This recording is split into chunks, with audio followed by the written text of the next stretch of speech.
চলে এলেন ব্যাপারটা তা নয়। আপনার সমস্যা অনুযায়ী আপনার প্রয়োজনীয় প্রতিকার তিথি নক্ষত্র সময় মেনে তৈরি করা হবে।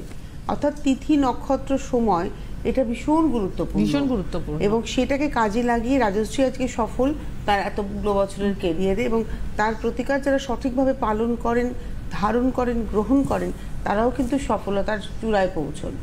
এখানে দাঁড়িয়ে সামনে আবার একটি খুব গুরুত্বপূর্ণ তিথি, সেটি হচ্ছে অক্ষয় তৃতীয়া। তো আজকে আপনার কাছে প্রশ্ন যে অক্ষয় তৃতীয়ার আধ্যাত্মিক যোগ কি, আধ্যাত্মিক যোগ সম্পর্কে আপনার কাছ থেকে শুনবো। যেটা আমি বলবো, শাস্ত্র মতে বৈশাখ মাসের শুক্লপক্ষের তৃতীয়া তিথি হচ্ছে অক্ষয় তৃতীয়া।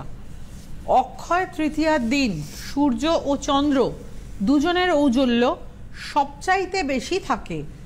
এই তিনটিতে যা কিছু শুভ, যা কিছু মঙ্গলময়, তা আরম্ভের তিথি।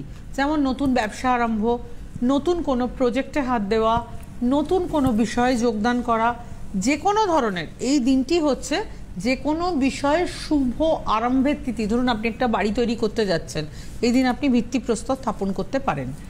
আচ্ছা, আপনারা হয়তো অনেকেই জানেন জগন্নাথ দেবের রথ প্রস্তুত আরম্ভ হয় এই অক্ষয় তৃতীয়া তিথিতে। অনেকে হয়তো এটা জানেন।